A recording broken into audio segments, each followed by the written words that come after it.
Du jour au lendemain, ils sont passés de l'ombre à la lumière. Après le premier épisode, les gens commençaient à me reconnaître dans la rue. Allez, tout le monde en même temps, tout le monde ensemble, avec nous. C'était le dimanche matin et ça faisait combien de millions de téléspectateurs? 12 millions à peu près. Pendant le tournage, vous aviez une vie d'émir. Oui, mais ce n'était pas la vraie vie. Et pourtant, ils ont décidé de renoncer à la notoriété pour mener une vie plus simple. J'avais envie de voir personne, j'avais envie d'aller dans la nature, de rencontrer des gens qui ne me connaissaient pas. Vous n'avez jamais lâché votre travail? Non, c'est pas un métier pour moi la télévision. Moi, c'est un passage. Du jour au lendemain, j'ai carrément tout arrêté. J'avais qu'un seul désir, c'était de me marier, d'avoir des enfants. Loin des strass et des paillettes, quelle vie mènent-ils aujourd'hui? J'aime beaucoup cette solitude qui, pour moi, n'en est pas une. Ce qui est important, c'est finalement d'être en phase. Et je crois que la plus belle des réussites, c'est ça, finalement. D'être en phase avec soi-même. Oui. Mon plus grand souhait, ce serait d'avoir des enfants, d'être heureuse, d'avoir une vie totalement simple.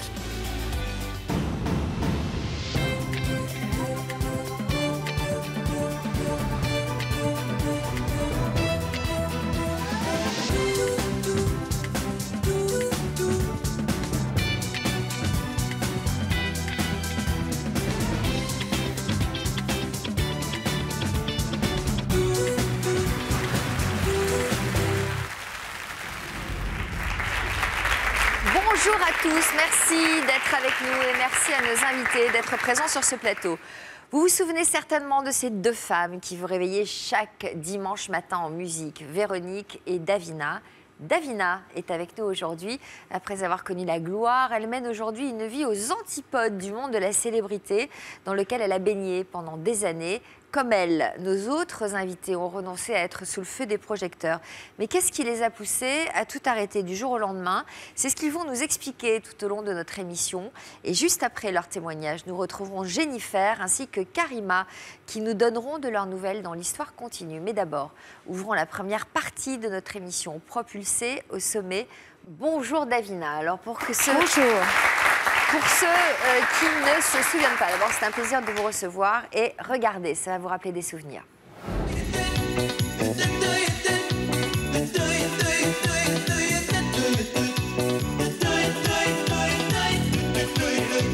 Bonjour. Alors, comment ça va les courbatures? Vous êtes content? De toute façon, les courbatures, c'est nécessaire, il faut que vous en ayez. Ça prouve au moins que tout votre corps a commencé son travail de mise en forme. Et quelle forme! Allez, tout le monde en même temps, tout le monde ensemble, avec nous. Oui, allez-y, ne bâclez pas ce passage. Il est très important que vous le fassiez. C'était génial, c'était le dimanche matin, à quelle heure? À 10h. À 10h, et ça faisait combien de millions de téléspectateurs? 12 millions à peu près. Alors, donc, vous êtes devenue célèbre avec Véronique en donnant des cours de gymnastique. À la base, ce n'était pas vraiment votre spécialité. Dans quelle discipline vous étiez plus à l'aise? Moi, j'étais dans la danse classique, donc j'ai fait mes études de danse classique au Conservatoire national de Paris, où j'ai remporté un premier prix. Ensuite, je suis partie avec autorisation parentale dans les tournées de Jean Babilé, dans les tournées d'opéra, avec Jean Babilé, qui a été mon maître de danse et qui m'a justement donné des idées très particulières sur la danse, car à l'époque, lui, c'était un excellent danseur classique, mais il produisait déjà ce qu'on appelle la danse contemporaine. Et il m'est arrivé à l'Opéra de Rio de danser pieds nus, c'était vraiment la première fois que ça se produisait. Ouais. Et avec ce maître à danser, eh bien, j'ai eu beaucoup d'idées. Et je crois que Gymtonic, qui n'a rien à voir, mais enfin quand même qui est la continuité, Gymtonic est né de ça. D'accord. Alors, vous êtes devenu professeur de danse et à l'âge de 30 ans, vous avez rencontré une certaine Véronique. Comment vos chemins se sont-ils croisés? Eh bien justement, Véronique prenait mes cours et on a tout de suite sympathisé, bien qu'étant totalement différentes.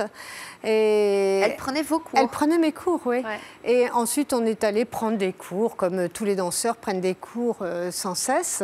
Et puis, à un moment donné, comme j'étais chorégraphe à l'époque, j'ai eu une proposition de Claude Bessy pour faire une chorégraphie à l'Opéra de Toulouse. Et j'ai pensé introduire Véronique dans ce cadre-là, dans un ballet qui s'appelait Les Mouches. Et à partir de là, on a commencé à penser qu'on pouvait peut-être travailler ensemble, combiner nos deux différences. et apporter aux gens quelque chose qui soit différent. Parce qu'à l'époque, il y avait beaucoup de cours de gym, mais prescrits par les kinés. C'était quand même un petit peu ennuyeux de se sentir malade. Avec vous, c'était voilà. pas ennuyeux. Comment ça s'est retrouvé à la télé? C'est l'entre-gens de Véronique? Alors, on s'est retrouvé à la télé parce qu'on a créé ce cours, donc ce fameux cours qui ne s'appelait pas Gym Tonic, mais qui s'appelait Musculation Work. On avait trouvé ça très très bien de mettre un nom américain. Et dans un centre artistique dans le 16e, on a ouvert ce cours. Et au début, il y a eu nos frères, nos amis, nos cousins, son mari qui venaient prendre les cours. Et puis, de bouche à oreille, très très rapidement, il y a eu énormément de monde parce qu'il faut dire qu'à ce moment-là, la particularité que l'on offrait aux gens avec cette musique disco à l'époque, les vêtements de couleur et la dédramatisation. Vous aviez déjà ces vêtements fluo? Oui, absolument. Et la dédramatisation surtout de qui on est pour pouvoir se montrer en collant, etc. Donc nous, évidemment, comme on n'était pas des top modèles, on pouvait trouver que voilà. Que pas des top modèles, mais pas mal quand même. Hein. Non, que tout le monde pouvait s'exercer à la danse, qui est évidemment un art et qui élève un peu la condition de l'esprit, et en même temps à la gym. Donc on a réuni nos deux spécificités pour en faire ce cours. Donc comment c'est arrivé à la télé? Alors à la télé, c'est-à-dire que non, il y a eu une revue de mise en forme à l'époque qui était la première revue de forme, il n'en existait pas d'autres. Ils sont venus faire un petit reportage comme ça en disant on a entendu parler de vous, qu'il y avait dans ce centre artistique de Passy 2 filles qui donnent des cours un peu bizarres, un peu bon. On est venus voir et finalement ils sont venus voir pour faire une petite interview. Ça a fait 16 pages dans ce journal et à partir de ce moment-là, ça a atterri sur le bureau de Pascal Brognaud. Et voilà, France 2. Ah, c'est elle qui a produit. Voilà, et qui a dit moi je reviens du Canada, j'ai vu des émissions de gym, alors donc c'est ce que vous allez me faire, on va prendre une pianiste avec un piano, vous allez vous mettre en collant, et moi qui sortais de ça, les pianistes et les collants de danse noirs et tout ça, j'ai dit alors surtout pas, on va faire autre chose. Ah mais non, j'ai dit c'est pas grave, on le fait pas. Comment vous refusez une émission de télévision? Déjà à l'époque. Et alors, vous gardez quel souvenir de la première diffusion, du premier épisode? Moi, je garde un très très bon souvenir parce que finalement, on a fait ce qu'on voulait. Ça a eu un succès immédiat. Le lendemain, il y a eu une photo, il nous avait fait prendre une photo devant la Tour Eiffel.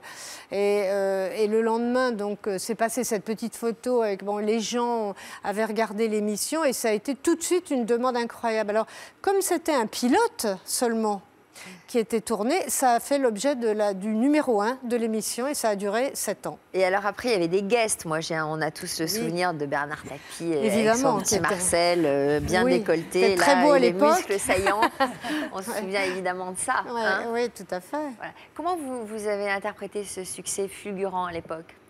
Moi, je l'ai interprété parce qu'on communiquait avec les gens d'une manière extrêmement simple. La caméra ne nous a jamais gênés. On regardait les gens au travers de la caméra. On leur disait « Oh là, vous, non, c'est pas bien. Attendez, arrêtez tout. Repositionnez-vous. » Donc, on est entré en fait dans la famille. C'était le dimanche matin. Donc, les gens de la famille regardaient ou pratiquaient. Il y avait toujours un membre de la famille qui devait pratiquer. Et en fait, voilà, on était des amis. C'est ce qui a fait ce succès, à mon avis. C'était en quelle année, ça? Parce que moi, je me C'était en 80. En 80, on regardait le dimanche matin. 1980. On se mettait devant la télé, Douchka. Oui, complètement. On a fait les exercices. Alors, avec ce succès, vous êtes sorti de l'anonymat du jour au lendemain. Qu'est-ce qui a changé concrètement dans votre quotidien? Moi, ce qui a changé, c'est déjà j'ai été confrontée à ce monde que je ne connaissais pas. Je connaissais le monde de la danse classique, le monde de l'opéra, le monde d'un travail acharné, très dur et tout ça, et puis le monde de l'art. Et là, je me suis trouvée dans le monde du spectacle, mais un spectacle que j'ignorais et qui ne m'a pas plu, je vous dis franchement. J'ai trouvé ça absolument ahurissant. C'est le monde de l'éphémère, du superficiel. Le monde des paillettes, le monde des lumières, mais quand les lumières s'éteignent, voilà, qu'est-ce qu'on trouve? Donc, en fait, ça ne m'a jamais du tout impressionnée. Et j'avais une partenaire, donc Véronique, qui, elle, était très extravertie et moi plutôt très introvertie. J'ai changé depuis, grâce à elle d'ailleurs. Et en fait, les soirées, les sorties et toutes celles que je pouvais éviter de faire, je les faisais pas. Elle y allait. Être contente, très à l'aise, très détendue avec tout ça. Et moi, pendant longtemps, c'est vrai que j'avais un petit côté rebelle par rapport à tout ça. Puis après, j'ai compris aussi que c'était un manque de simplicité de ma part, qu'il fallait accepter les choses de la vie telles qu'elles se présentent et que tout avait quelque chose de constructif et de bien. Oui, mais après, on peut aimer ou pas, on peut s'y plaire ou pas. C'est pas ma nature. C'est ça. Alors, malheureusement, Gym Tonic s'est arrêté au bout de 7 ans. Quelle direction avez-vous prise à ce moment-là? Je trouve que c'est pas malheureusement, parce que je trouve que quand ça a duré 7 ans, une émission de gym, c'est que déjà, ça a fait une époque, une période, et je trouve que c'est vraiment très très bien, et que heureusement, ça s'est arrêté au bout de 7 ans, parce que ça n'allait pas continuer indéfiniment. Et puis à partir de là, on a été demandé partout, donc on est parti au Maroc, refaire la même chose. Mais alors très habillés, avec des manches longues, des cols. On était très très habillés, avec entourés de jolies Marocaines qui étaient là avec nous, mais surveillées par les maris. Donc il n'y avait pas intérêt à faire quelque chose qui dépasse leur façon d'être. Et ça a duré combien au Maroc? Ça a eu 2 ans. Et ça a eu beaucoup de succès, et ça a été encore un très excellent souvenir. Moi, le souvenir que j'ai gardé... Vous étiez au Maroc, à Casablanca? Oui, exactement, à Casa. Ouais. Le souvenir que j'ai gardé de l'époque Gym Tonic, c'est tous les courriers, ces gens qui nous écrivaient, principalement les gens qui étaient, ce qui m'a marqué moi, les gens qui étaient dans les hôpitaux, les gens qui étaient dans les maisons de retraite, qui disaient on ne fait pas l'émission évidemment, mais on vous regarde. Et là, il y a cette espèce de communication joyeuse. Et moi, c'est ça qui m'importe. Voilà, on ne va pas délirer sur une émission de gym, on sait ce que c'est, ce que ça vaut, jusqu'où ça va.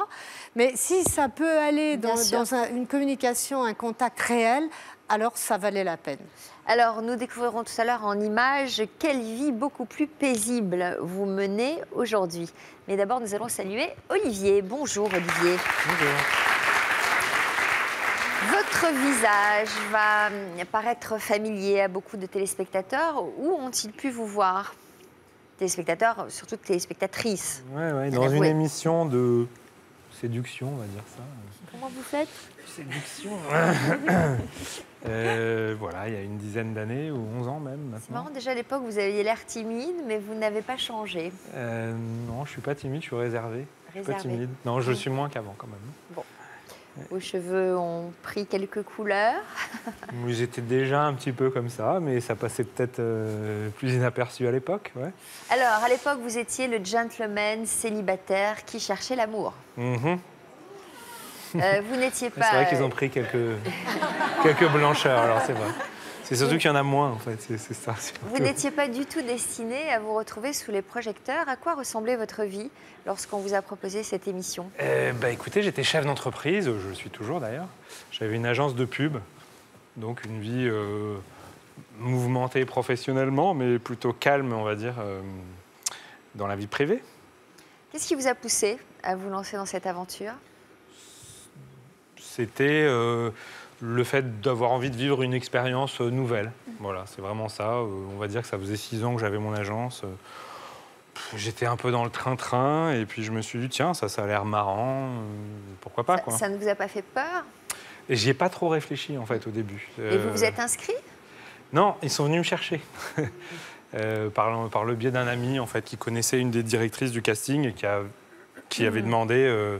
Voilà, s'il n'y avait pas dans son entourage des jeunes garçons célibataires avec une belle situation, donc on va dire une belle situation, ouais. Oui. Non, mais je dis ça parce que c'est très cliché tout ça. Et une gueule pas trop moche non plus. J'irai pas jusque-là, mais bon. Alors, le tournage de l'émission a duré 5 semaines. Oui, 5 semaines, oui. Quel souvenir vous en gardez? Très fatigant, extrêmement fatigant, pas du tout des vacances comme ce qu'on peut penser. Combien de filles? Au départ, il y en avait 25. Je comprends que ce soit fatigant. Non, c'est pas pour ça que c'est fatigant. Non, c'est le rythme de tournage, c'est le fait d'être au centre d'une équipe qui était pas loin d'une équipe de 100 personnes, je crois, sur le tournage, donc quasiment un film, un budget de film aussi. Et puis, pas trop de repos. Puis c'est fatigant, en fait, d'être devant la caméra, c'est très fatigant. Contrairement à ce qu'on peut penser, j'ai pas du tout vécu des vacances, etc. J'étais crevé, j'étais même très content de rentrer travailler quand l'émission s'est terminée. En quoi À ce votre rythme-là, quotidien après, je ne sais pas. a-t-il radicalement changé à ce moment-là? Du jour au lendemain, après le premier épisode, les gens commençaient à me reconnaître dans la rue. Alors déjà, pendant le tournage, vous aviez une vie d'émir. Oui, mais ce n'était pas la vraie vie. Donc, Mais ça se traduisait comment? C'était un cocon. Non, mais le tournage, c'est un cocon.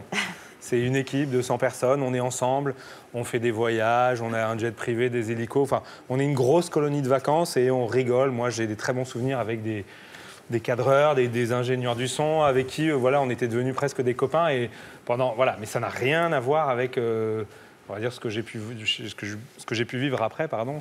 On était dans un cocon fermé avec aucun contact avec l'extérieur.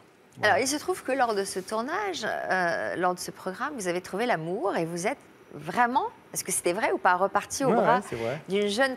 Donc, ça a marché. Ça a marché, ouais. Ça a duré qu'1 an, mais ça a marché. À quel moment vous avez compris que votre vie ne serait plus jamais la même?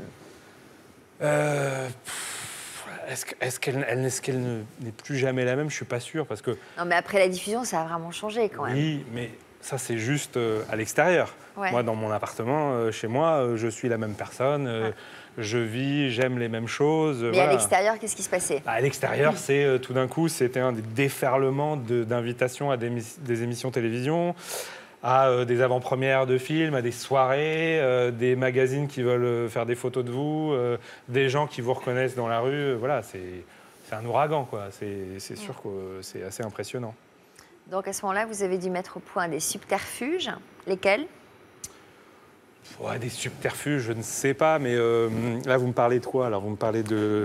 Après l'émission. Oui. Donc vous voulez dire avec la présentation, avec la gagnante? En fait, la l'émission, gagnante, oui, après... il faut que j'arrête de ça. Ouais, parce que vous parlez tout le temps comme ça. Bah, oui, parce que c'est ridicule. Enfin, pour moi, la gagnante, j'ai dit gagnante, elle a gagné. Il se trouve quand même qu'elle a gagné, mais que l'émission n'était pas encore diffusée. Donc, du coup, vous n'aviez pas le droit de vous montrer à son bras. Voilà. Donc, vous deviez vous cacher. Exactement. Donc j'ai dû faire appel à des amis. Elle était suisse, donc de Genève. Donc, je l'ai fait venir à Genève de Genève à Paris par le train. J'ai demandé à des amis d'aller la chercher, de l'emmener dans la maison de campagne.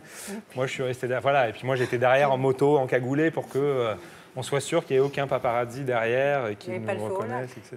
Ça me rappelle quelqu'un. Non, mais c'est pas ça, c'est qu'on n'avait pas le droit pour gâcher l'émission, puisque il fallait pas qu'on nous voit ensemble. Pendant 1 an, vous avez fait des tonnes d'émissions, de talk shows. Puis après, petit à petit, ça se calme un peu, on est moins invités, voilà. Mais ça vous faisait plaisir de faire tout ça? Ou ça vous a oui, au début, oui. Non, au début, saoulé? Oui. Je me suis laissé porter par la vague, on va dire. J'ai accepté tout, j'ai tout fait. J'arrivais pas vraiment à dire non, en fait, parce que je me disais, c'est rigolo, ça, je vais faire ça, oui, c'est marrant, voilà. J'ai vraiment surfé la vague Donc, pendant 1 an, sans réfléchir. Jusqu'à ce que vous vous sépariez de votre compagne. Oui, ça a été le début. C'était pas la fin des émissions télé, tout ça, mais c'était le début où j'ai commencé à prendre mes distances avec la presse People. Ah. Ouais, parce qu'au début, tout est beau, tout va bien. On vous demande ce que vous faites. Ils veulent savoir comment on vit, ce qu'on fait, machin, etc. Ils nous invitent en week-end au ski. On va faire un reportage, etc. Tout va bien. Et puis, une fois qu'ils ont dit tout ce qu'il y avait à dire, ils essayent de trouver des choses négatives à dire. Donc, on va dire que la courbe s'inverse. Et là, ça correspond à ma séparation. Donc, c'est le premier grand sujet. Donc, ma séparation, c'est...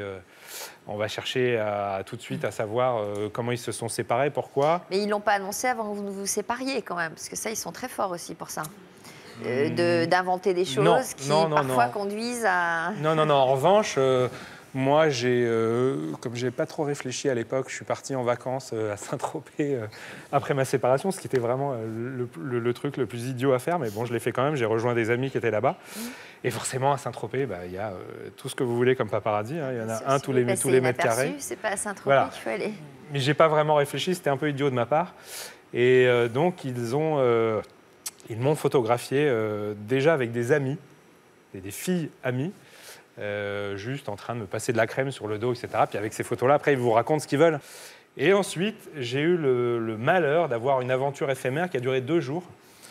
Et voilà. Et donc, oui, c'est très éphémère. Et donc, ils ont cherché à contacter cette personne-là, la personne avec qui j'étais, avant même que je me sépare d'elle, hein, donc au bout d'un jour et demi. Et ils m'ont demandé donc si on pouvait faire un petit reportage photo avec ma nouvelle copine sur la plage, etc. Ils m'ont même proposé de l'argent, etc. Et je leur ai dit non, c'est pas ma nouvelle copine. D'ailleurs, ça va plus l'être dans quelques heures. Donc non, laissez tomber le jour où peut-être j'aurai vraiment quelqu'un de stable de nouveau dans ma vie. Éventuellement, on verra. Et puis, ils n'ont pas lâché l'affaire. Donc ils m'ont redemandé, m'ont proposé de nouveau de l'argent, une belle somme d'ailleurs. Et puis derrière, Combien ils vous ont proposé ? Ils m'ont proposé plus de 10 000 euros, je crois. Ou francs à l'époque. Non, ça devait être des euros à l'époque. Ouais. Ça devait être des euros. Non, je vous assure, c'était énorme. Enfin, j'ai pas. Et derrière, ils ont contacté cette personne-là et ils lui ont fait une interview. Et comme elle n'était pas très contente, l'interview a été d'une violence rare, archi faux, des non-sens, un non-sens absolu. Et puis ça a fini par Olivier n'est pas un homme bien. Voilà, c'était le grand titre. Donc ça ne fait pas tellement plaisir quand on a ça qui est raconté sur vous. Et comme ils cherchaient à voir mes réactions, avant de publier l'interview, ils m'ont demandé si je ne voulais pas avoir un droit de réponse. Je me suis de nouveau fâché contre eux. Je leur ai de nouveau dit non, laissez tomber, je vais vous faire un procès, machin, etc. Je ne veux pas qu'on parle de ça, voilà. Et ils l'ont fait quand même. Voilà. Puis après, je suis parti de Saint-Tropez. Juste après ça, je me suis dit, je vais aller en Bourgogne, me cacher chez un ami, dans une ferme. Voilà, je vais être plus tranquille. Voilà. Yvonne est avec nous, notre psychologue. Bonjour Yvonne. Alors, quand on accède soudainement à la notoriété, est-ce que c'est possible de bien gérer ce type de situation ? C'est possible quand on est bien construit et que cette course à la notoriété et à la célébrité n'est pas sous-tendue par une quête de réparation par rapport à un moi un peu défaillant. Bien souvent, ceux qui ont envie d'accéder rapidement ont un moi idéal très très élevé. Ils ont besoin que leur moi soit dans les paillettes et soit exposé. Mais le cas de Davina et d'Olivier, c'est pas du tout ça. Pourquoi ? Parce qu'ils sont bien construits et la notoriété leur a été présentée comme ça, par hasard. C'est pas une quête de leur part, donc il n'y avait pas de démarche de réparation. Et surtout, on sent chez vous, tous les deux, vous avez un point commun, vous dites que vous êtes un peu introvertis, vous aimez être dans l'ombre, vous avez une forme de construction identitaire assez forte, vous avez un sens du moi, de l'être et pas trop du paraître, parce que vous ne cédez pas aux intrusions, vous ne cédez pas aux diktats. On vous demande de faire de la danse avec un collant, vous dites non, ce sera à ma façon. Donc vous savez vous s'affirmer et vous ne faites pas n'importe quoi. Donc renoncer pour vous à la célébrité, c'est pas quelque chose qui a dû être difficile, c'était juste une continuité. Et surtout, on sent chez tous les deux, et ça c'est un conseil pour ceux qui veulent bien rebondir après, que vous n'êtes pas dupe du côté éphémère de cette célébrité et vous n'êtes pas dupe il risque d'avoir une collusion entre l'image télévisuelle qui est toujours, elle est bien sûr virtuelle, mais elle est très éphémère. On est dans l'image. Comme vous dites Olivier, le soir, je suis toujours le même dans mon appartement. Et c'est vrai. Donc, pour certains, en revanche, quand c'est dangereux, c'est qu'il y a la collusion entre l'image publique et l'image privée. Alors, ce que je voulais aussi dire, parce que vous avez évoqué avec Olivier ces petits trucs-là, eh bien, je pense que ces petits trucs, ça veut dire que cette expérience d'image et de célébrité n'était qu'une parenthèse. Bonjour Douchka. Bonjour. Alors Douchka, vous avez marqué toute une génération dans les années 80 en devenant l'une des plus célèbres chanteuses pour enfants. Que vous évoque cette photo que nous allons voir ensemble? C'était mes copains de l'époque. C'est vrai que c'est une autre vie, hein, c'est carrément une autre vie, voilà. C'est loin et c'est mes premiers pas à la télévision, sur scène. C'était élémentaire, mon cher Balou, mon deuxième single, je crois. Mon deuxième 45 tours. C'est à l'âge de 12 ans que vous avez commencé votre carrière. Comment vous êtes-vous retrouvée sur le devant de la scène? Alors, j'ai eu la chance de démarrer, c'est vrai, tôt, le métier de l'image. Enfin, c'était plus par le mannequinat que j'ai commencé à 12 ans, mais tout à fait par hasard. Et puis, ça m'a beaucoup plu. Moi, je le voyais plus comme escapade à la scolarité. Et ça me permettait de découvrir et de partir et de gagner de l'argent facilement comme une adolescente. Je voyais plus comme ça au départ. Mais Bon, c'est vrai que quand on est une jeune fille, très vite, on rentre dans le rôle d'un peu de narcisse. On se regarde beaucoup quand on est mannequin. Donc, au bout de 3 ans, ça m'a un petit peu... bon, j'en avais fait le tour. Et moi, j'étais un petit peu une enfant de la balle. Donc, j'avais été vraiment toujours fait en proximité avec le monde de la musique. J'étais dans les chorales. Donc, j'avais plus envie de retrouver quelque chose en moi-même et que d'être dans l'image. Travaillaient dans ces milieux-là. Tout à fait. Mes parents, ma mère est comédienne et mon père était comédien aussi, chanteur, poète. Et voilà, donc pour moi, le métier de l'image, ça fait partie de ma vie depuis toujours. Donc, ce n'est pas quelque chose de bizarre ou d'extraordinaire. C'était dans la suite logique des choses. Donc, quand on m'a dit à 12 ans, tu vas être maquillage, j'ai dit, maman, oui. Donc, pour moi, c'était clair. Et après, je me suis dit, non, mais finalement, le mannequinat, non, c'est très, très difficile. Alors, comment vous avez percé dans le milieu de la musique ? Alors, moi, au départ, je ne voulais pas du tout percer, justement, dans le milieu de la musique, du showbiz. Je voulais me destiner à une carrière de chanteuse lyrique. Et j'ai commencé par le chant lyrique. J'ai fait 2-3 ans, entre 15 ans et 18 ans. Pour moi, c'était une révélation. Je voulais devenir chanteuse lyrique. Et puis, dans mon entourage familial et professionnel, puisque ma mère vivait avec Mémé Ibach, qui était le producteur de Karen Cheryl à l'époque, bon, il y a eu une opportunité assez extraordinaire d'un contrat avec une firme américaine internationalement connue qui cherchait une chanteuse pour devenir l'effigie de leur univers en chanson. Et c'est vrai qu'à l'époque, de plus, ces personnages qui m'accompagnaient, on ne les voyait nulle part. Ils étaient vraiment dans les soirées privées, les arbres de Noël, etc. Bon, mais on ne les voyait pas comme on les voit aujourd'hui. Et donc, du coup, j'ai eu ce contrat qui m'a été offert. Et moi, je l'ai vu vraiment comme un tremplin pour accéder au music hall. Vous ne vous êtes pas dit que ça risquait de vous enfermer, quoi?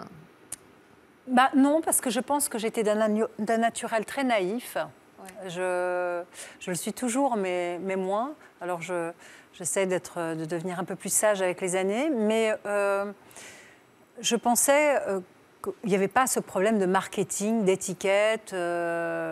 Bon, comme j'en ai payé le prix après, on va dire, mais parce que aux États-Unis, c'est pas comme ça quand on est ou ailleurs dans d'autres pays. Il n'y a pas que les États-Unis, en Italie, en Allemagne. Enfin bon, c'est vrai que c'est typique à la France, à notre pays, de stigmatiser les gens, de les mettre dans des cases.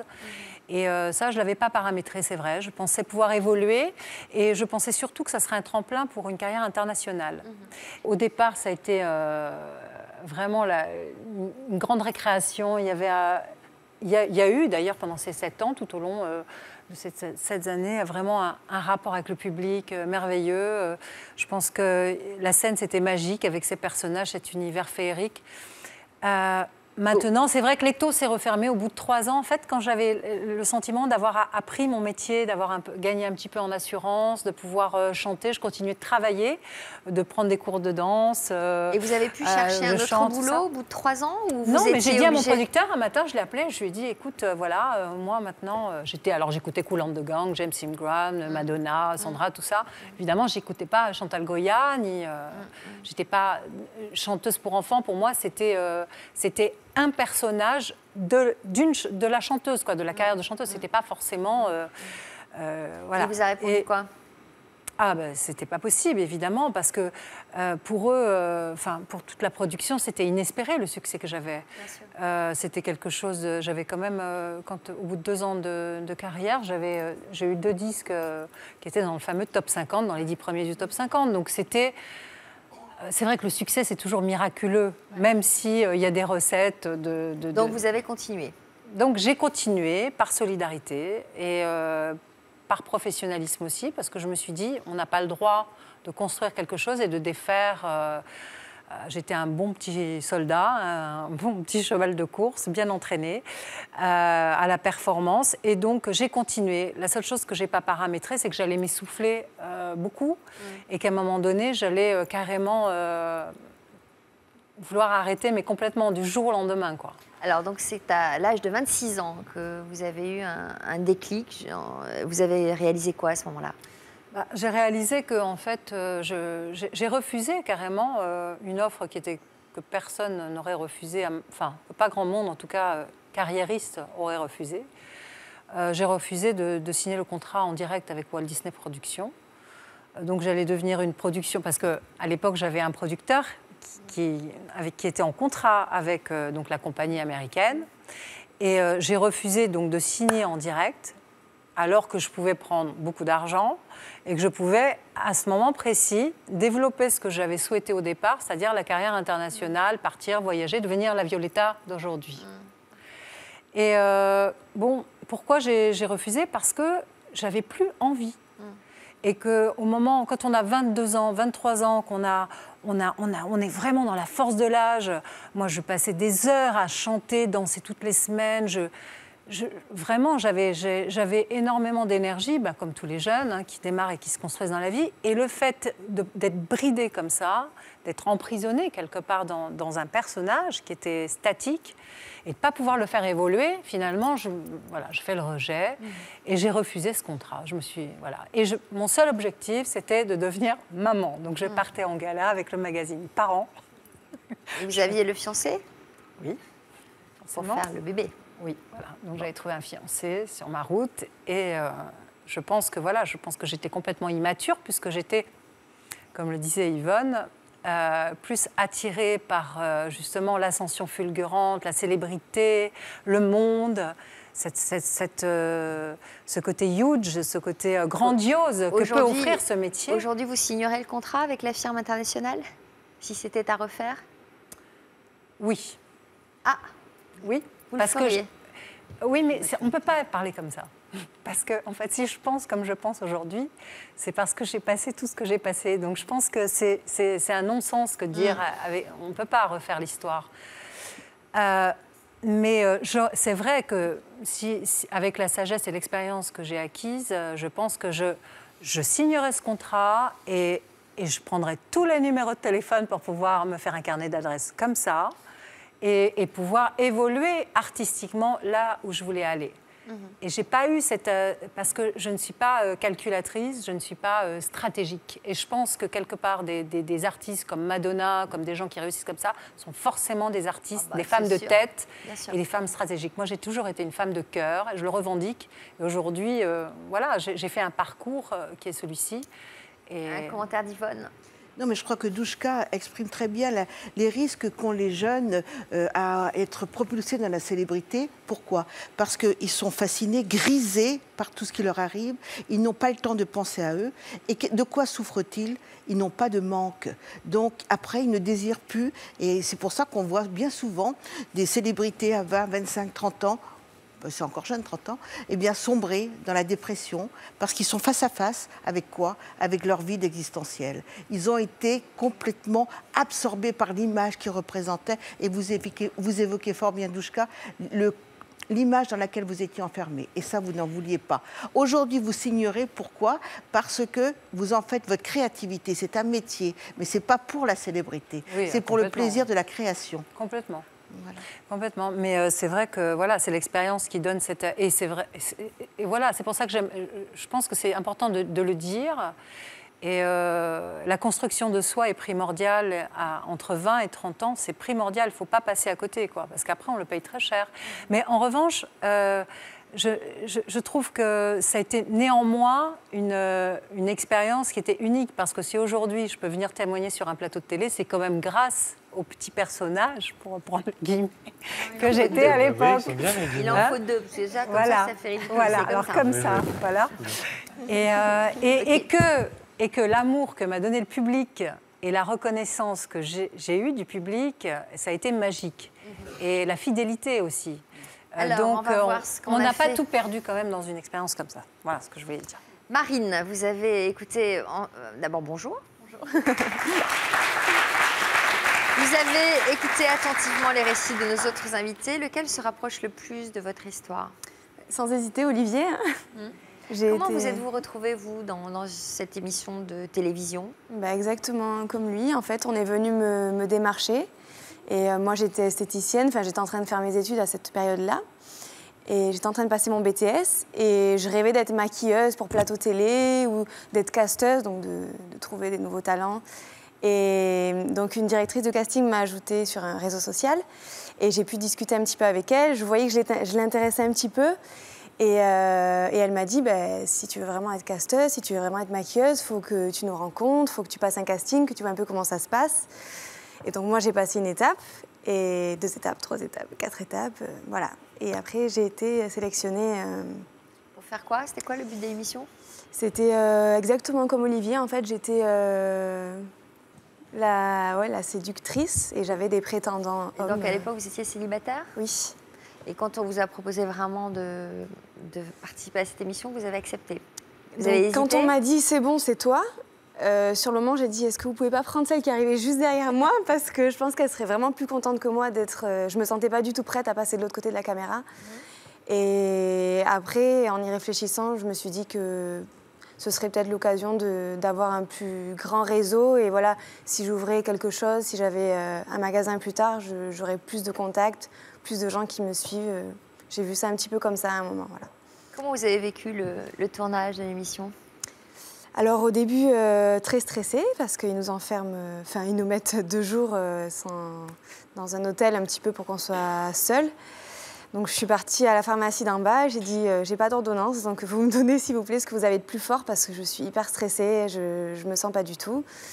Donc ils m'ont donné un petit truc qui me détend et j'ai pu faire l'émission. Après ça s'est très bien passé, vraiment c'était une super expérience. J'ai rencontré des gens super et je regrette rien du tout aujourd'hui. Est-ce que comme Olivier vous êtes repartie au bras d'un prétendant? Oui, je suis repartie avec quelqu'un avec qui pareil on est resté 1 an. Et... Qu'est-ce qui se passe au bout d'1 an? C'est le tarif standard, en fait. Voilà, c'est ça. Je pense qu'après la télé, on ne peut pas dépasser. Au bout d'1 an, ça périme. Et voilà, et tout à l'heure, il disait qu'il se cachait. Moi, c'est exactement pareil, parce qu'entre le tournage et la diffusion, il y a eu pratiquement 1 an qui s'est écoulé. Donc, pareil, dans les rues, on se cachait, on ne devait pas se tenir la main, on ne devait pas montrer qu'on était ensemble, et c'était très dur. Parce qu'on ne travaillait pas pendant 1 an, vivre ensemble, c'était assez difficile, voilà. Alors, comment vous avez vécu le fait de sortir de l'anonymat, le premier contact avec la célébrité, quand on vous reconnaît dans la rue? Au début, bien. Ça m'a fait plaisir parce que c'est vrai que j'ai eu une bonne image, on va dire, dans l'émission. Les gens me l'ont beaucoup dit, donc ça aide déjà beaucoup. Et donc au début, très bien, j'ai eu que des bons retours, mais après, on commence à en avoir un petit peu marre. Marre de quoi? Quand on va manger au resto, quand on est en famille, les gens nous prennent en photo sans nous demander. Quand on s'endort dans le train, on entend le bruit de l'appareil photo qui nous prend en photo en train de dormir. Et c'est difficile. Ouais, on s'est fait cambrioler aussi par des paparazzis pour avoir des infos chez nous. On se faisait suivre beaucoup, ouais. Et voilà, c'était dur. Ouais. Alors, donc, du coup, ça a débouché sur une période un peu dépressive? Oui, après, j'ai fait une dépression, donc j'ai perdu 17 kilos en 2 mois. Je mangeais plus, j'avais envie de voir personne, j'avais envie d'aller dans la nature, d'aller avec mon cheval, de prendre mon sac à dos, de rencontrer des gens qui ne me connaissaient pas. Et voilà, j'avais envie de simplicité. Voilà, j'ai fait un rejet en fait de la société et des gens. La photo que nous voyons là, c'était à quel moment? Donc là, j'avais repris un peu de poids, mais j'étais quand même assez maigre. C'était c'était après, je commençais à me remettre un petit peu sur pied. Donc vous avez finalement remonté la pente et vous êtes devenue chroniqueuse pour une émission. Voilà. Donc après, j'ai réussi à reprendre du poids. J'ai rencontré quelqu'un qui m'a aidée un petit peu. Mais vous aviez envie d'y retourner dans ce milieu-là? Après, en fait, je ne voyais plus aucun inconvénient à y retourner. Pour moi, c'était bonne expérience, mis à part l'après. Mais je me suis dit, dans tous les cas, je suis déjà connue. Donc, j'ai que le bon à récupérer après. Donc, j'ai trouvé ça sympa de pouvoir avoir une expérience en tant que chroniqueuse. Alors, chroniqueuse pour faire quoi?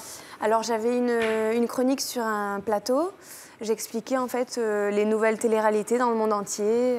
Voilà, c'était ma chronique. Alors, vous avez tenu à garder les pieds sur terre. Vous avez bien fait. Nous découvrirons pour quelles raisons tout à l'heure. Mais d'abord, nous allons regarder quelques bandes annonces et on revient tout de suite après. À tout de suite. Vous aussi, venez partager votre expérience sur notre plateau.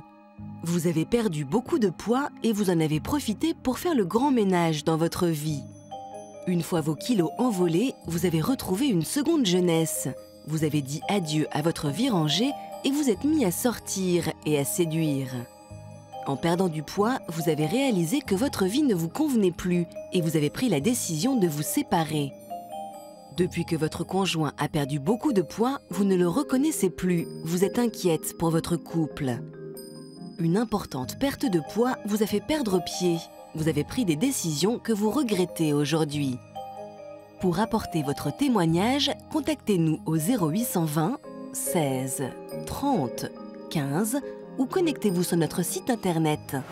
Il y a 1 an, Jennifer ne parvenait pas à reprendre le dessus suite au suicide de son mari. Depuis, la vie lui a réservé une belle surprise et Jennifer a retrouvé le sourire. Quand je vois mes enfants s'amuser comme ça, je me dis que quelque part, j'ai gagné mon pari sur la vie. Un nouveau départ dont elle nous parlera tout à l'heure dans l'Histoire continue. Nous sommes de retour sur le plateau de Toute une histoire. À une période de leur vie, mes invités ont connu la célébrité. Ils ont fréquenté les plateaux télé et les soirées mondaines, ont fait la une des magazines. Mais cette vie de paillettes a fini par les lasser. Et ils ont choisi de renoncer à la notoriété. Ils vont nous dire à quoi ressemble leur nouvelle vie dans la deuxième partie de notre émission que nous avons intitulée « Retour à l'anonymat ». Davina, pendant 7 ans, les Français vous ont suivi devant leur poste de télévision avec votre amie Véronique pour votre gym tonic, toutou youtou. Et quand l'émission s'est arrêtée, vous avez toutes deux décidé de prendre des chemins différents après avoir exercé 2 ans au Maroc, sur une télé marocaine. Vous avez fait la même émission. Donc 2 voies différentes par la suite. Quelle voie avez-vous empruntée de votre côté ? Alors, moi, c'est une voie qui n'est pas arrivée à ce moment-là. C'est une voie que je poursuivais déjà, et même depuis l'enfance, si je peux dire. J'ai été élevée, moi, dans un berceau de spiritualité, aussi bien catholique que bouddhiste que hindouiste. Et donc, toute ma vie a été... que vos parents pratiquaient ? Que mes parents pratiquaient, notamment ma mère. Et donc, toute ma vie a été sous influence spirituelle, je dirais bien spirituelle, parce que c'est sans réelle connotation, finalement. Après, j'ai choisi, moi, mon chemin, mais voilà, sous influence spirituelle. Et donc, ça n'a pas été pour moi une découverte, c'était juste une prolongation de mon existence. D'autant plus que vous avez dû traverser 2 épreuves particulièrement douloureuses à des moments différents de votre vie. Est-ce que ces épreuves vous ont accentué l'envie de suivre ce chemin plus spirituel ? Alors, ces épreuves, ça a été d'abord le suicide de mon père que j'ai, moi, trouvé. Donc, j'ai été la première personne qui a pu le constater. Et ensuite, ça a été, quelques années plus tard, la mort de mon fils d'une rupture d'anévrisme à l'âge de 20 ans, mon fils. Et par conséquent, je crois que c'est les pires choses qui puissent arriver dans l'existence. Je pense que si je n'avais pas eu cette construction justement spirituelle, je m'en serais peut-être pas aussi bien sortie que je m'en suis sortie. Ceci étant, ça n'a pas du tout influencé mon choix. Ça n'est pas du tout pour ça. En fait, quand j'ai été élevée chez les religieuses catholiques, les Dames de Saint-Maur, donc c'est un ordre très strict, où j'ai été en pension. Et déjà, à cette époque-là, j'étais très, très forte en instruction religieuse et je voulais devenir religieuse catholique. Et par la suite, j'ai choisi une autre voie, c'est sûr, mais en fait, tous les chemins mènent à Rome. Et pour moi, il n'y a pas d'enfermement. Pour moi, les religions sont des moyens, mais qui parlent de la même chose, en fait. Et donc, il y a pas du tout...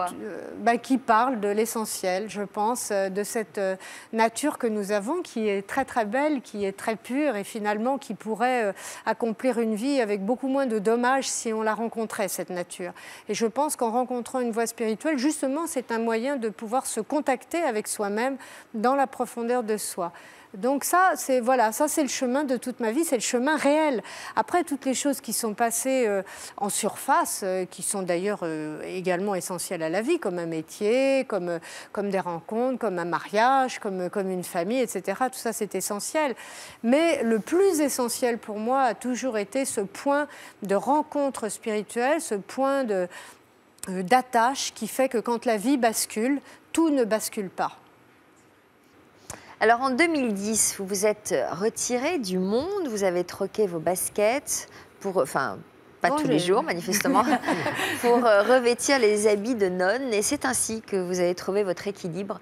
C'est ce que nous allons découvrir en images, de la célébrité à la spiritualité.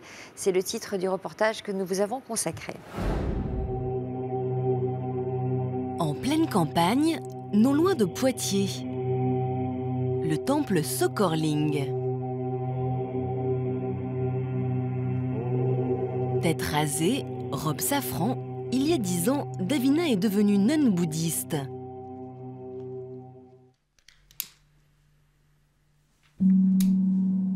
Toutes ces journées démarrent de la même manière, 1h30 de méditation. Je pratique la méditation 4 fois par jour. Une fois le matin, une fois le soir, de manière longue, et 2 fois dans la journée, de manière plus courte. Près de 5 heures de méditation par jour. À présent, Davina est bien loin de la vie agitée qu'elle a connue à Paris, à l'époque de l'aérobic.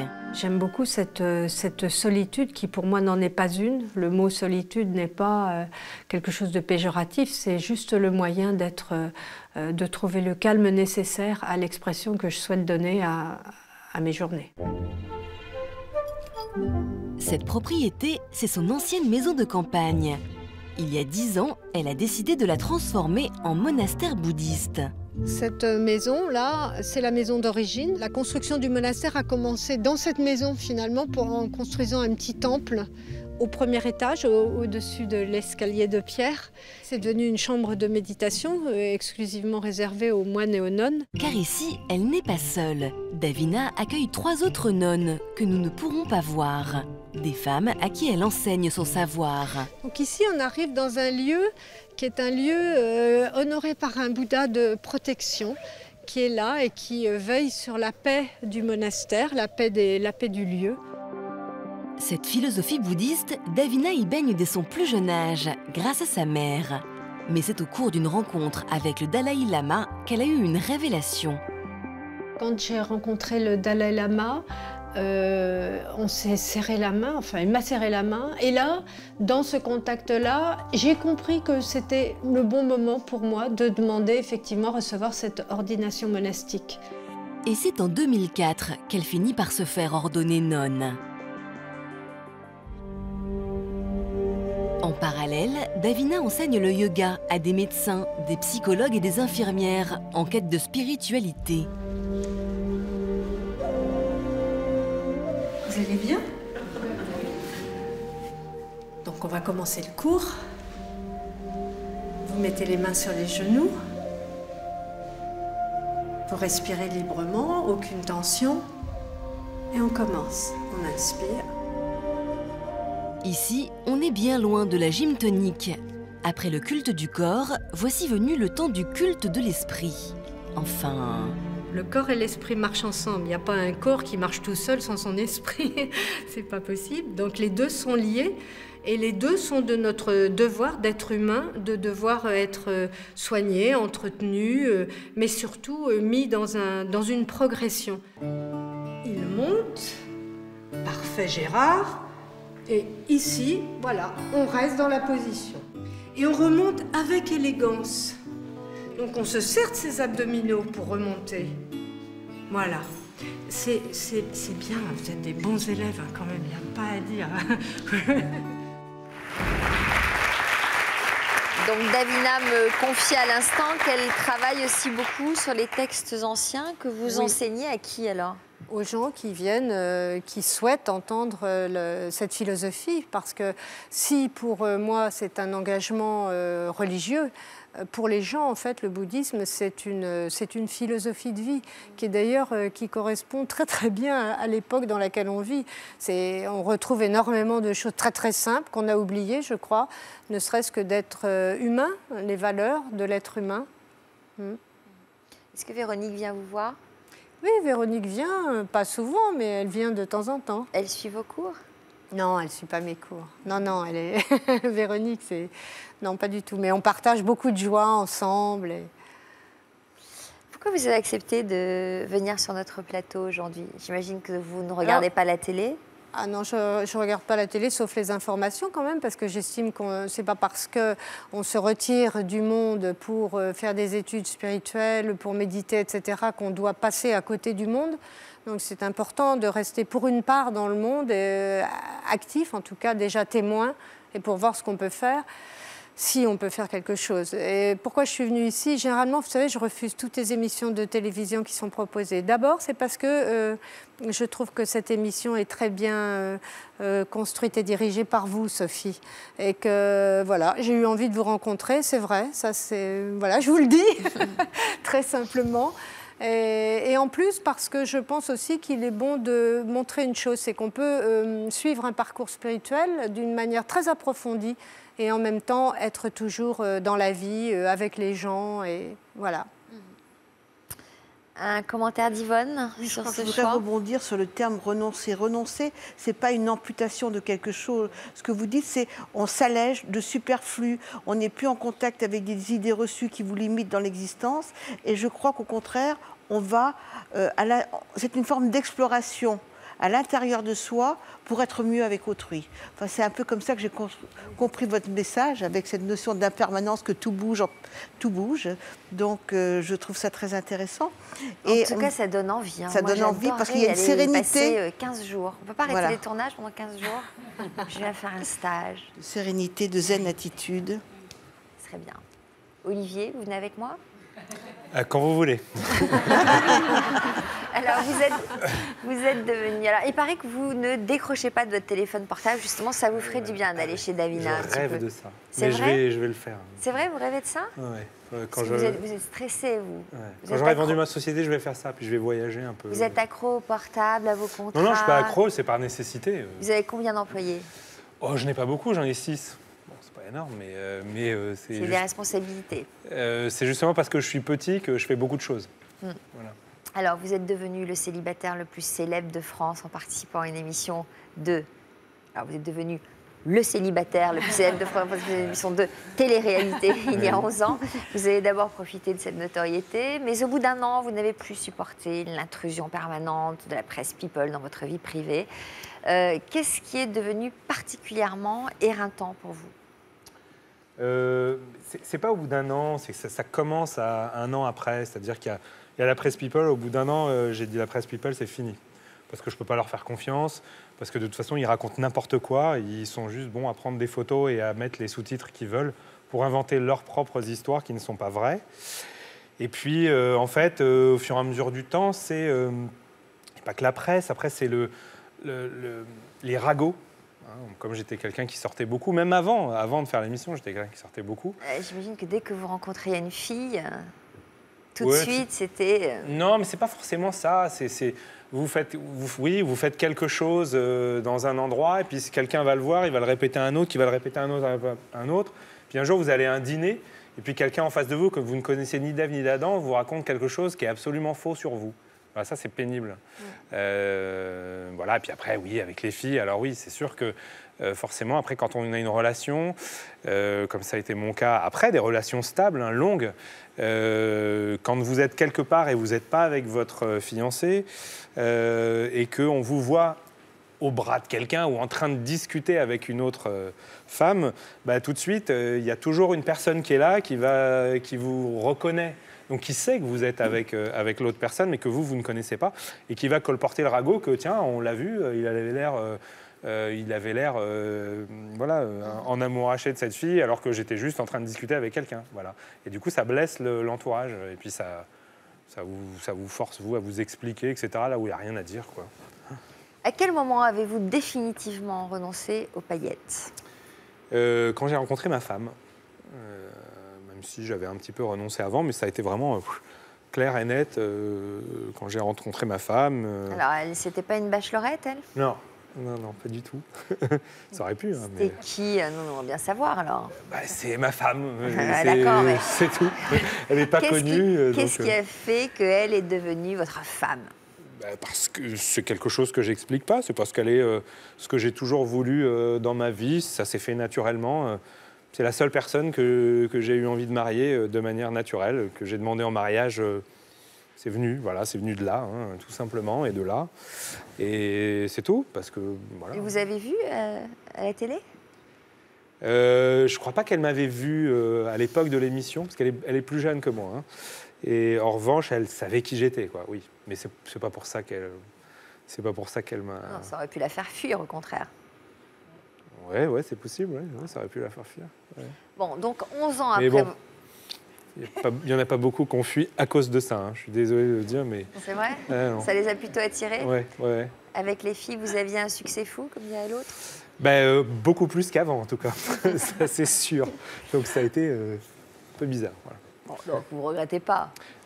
Non, je ne regrette pas. Non, puis de toute façon, c'est ma vie, donc c'est comme ça. Hein, il faut vivre avec. Hein. Que reste-t-il de cette notoriété? Pas grand-chose. La certitude que ma vie actuelle, simple et dans la joie et le bonheur avec ma femme et mes enfants, me suffit largement. Combien d'enfants? J'ai 2 enfants. Qui ont quel âge? Et ils ont un qui va bientôt avoir 3 ans et l'autre, il a 2 mois et demi. Ouais. C'est bon, vous pouvez le dire à la presse people, ils sont au courant maintenant. Non, c'est ça, c'est juste que... Enfin, pour moi, la notoriété, ça ne me sert à rien du tout. Déjà, professionnellement, ça ne me sert à rien. Donc, j'en ai jamais eu besoin dans mon métier. Et puis, ça ne me sert à rien dans ma vie, puisque j'aspire à des choses plus simples que... On vous reconnaît encore aujourd'hui? Tous les jours. Si c'était à refaire? Je ne sais pas. Très honnêtement, je ne sais pas. Si je ne l'avais pas fait, l'enchaînement des événements fait que j'aurais peut-être pas rencontré ma femme, que je ne me serais pas retrouvé à tel endroit ou tel moment. Donc, j'ai envie de vous dire, je le referai. Je le referai différemment. Pour rencontrer votre femme? Non, oui, non. Je ne sais pas. C'est pas. On s'en fout. C'est ma vie passée. C'est fait, c'est comme ça. Dites-le, c'est une question con. Dites-le, allez-y. C'est pas une question con, j'ai pas la réponse. Je me pose pas la question en ces termes-là. D'accord. Yvonne. Accepter un jeu télévisuel comme ça, pourquoi pas? C'est une expérience. Et ce qu'on entend dans votre discours, c'est que ça peut faire l'objet d'une synchronicité. J'ai fait ça, j'ai été propulsée. Maintenant, je suis venue en retrait parce que les rumeurs, c'est insupportable, parce que je veux pas d'intrusion dans ma vie. Donc, je reviens à des vraies valeurs qui sont les miennes, c'est-à-dire pour vivre heureux, vivons cachés. Donc, je crois. Mais je les ai jamais abandonnées, ces valeurs-là. Hein. Et bien voilà, c'est ce que. C'est juste que j'ai dû composer avec certaines choses qui étaient désagréables. Au final, je pouvais même rien y faire parce que c'était trop tard. C'est pas que j'avais pas une vie. Je parle après les sorties, tout ça, mais j'étais connu, donc on me reconnaît dans la rue, machin. Voilà, c'est comme ça. Hein, mais c'était un tremplin, peut-être. Non, je pense pas. Mais si vous avez rencontré votre épouse. Oui, oui. Ouais, mais je l'aurais... Oui. Tu as fait du trampoline. Douchka, à l'âge de 19 ans, vous êtes devenue donc l'une des plus célèbres chanteuses pour enfants, mais après 7 années de carrière, alors qu'on vous avait proposé un contrat international qui vous aurait permis de gagner beaucoup d'argent et peut-être de faire une carrière internationale, vous avez dit stop. Stop. En quoi votre vie a totalement changé à partir du moment où vous avez pris cette décision? En fait, du jour au lendemain, j'ai carrément tout arrêté. J'avais qu'un seul désir, c'était de me marier, d'avoir des enfants. Bon, j'avais vraiment ce besoin de buller, Je suis tombée, j'ai eu vraiment le syndrome de la maternité. J'ai eu 3 enfants en 3 ans et demi. Ah oui, en 3 ans et demi. Ouais. Donc c'est vraiment un besoin excessif de refaire le point sur ma vie. Et peut-être la maternité, ça a été vraiment quelque chose de fondamental. Le point de départ de quelque chose pour moi. Vous n'avez éprouvé aucun manque? Bien après, si. En fait, dans ma tête, déjà dès le départ, c'était très clair que j'allais m'arrêter pour me réaliser en tant que maman. Et je ne voulais pas, en fait, c'est vrai, il y a d'autres artistes en vieillissant, des femmes. C'est terrible d'être une femme et d'être artiste parce que bon, alors on a le problème de l'âge, de la maternité, on a le problème de la carrière, de vieillir, etc. Et donc, il faut absolument s'arrêter à un moment donné pour progresser, et nous, on ne peut pas déléguer. Hein. Donc, à un moment donné, je pensais que c'était très important de me consacrer vraiment à cela. Et comme je suis quelqu'un qui suis jusqu'au boutiste, Alors, je ne sais pas faire les choses à moitié, je suis passionnée. Et donc, voilà, j'ai eu 3 enfants en 3 ans et demi. J'ai regretté, j'ai rien regretté du tout. J'ai simplement... Non, je suis repartie avec mes enfants en disant je redémarrer ma carrière. Très, très inconsciemment, parce qu'on s'arrête en 2 minutes, mais pour redémarrer, c'est beaucoup plus long. Alors aujourd'hui, vous en êtes où? Alors, vos enfants, quel âge aujourd'hui? Les enfants, ils sont grands maintenant. Ma fille a 23 ans. J'ai un fils de 21 ans, un fils de 20 ans.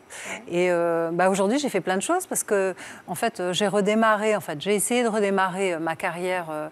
Mais pour moi, ça passait par la création. Et je crois que l'écriture était vraiment un point de départ. Donc c'est comme ça que vous avez renoué avec ce métier en écrivant? Oui, mais ce n'était pas par le biais, on va dire, du succès commercial, puisque j'ai eu un recueil de poésie qui est sorti aux Belles Lettres. Bon, c'était plus un succès d'estime qu'un succès commercial.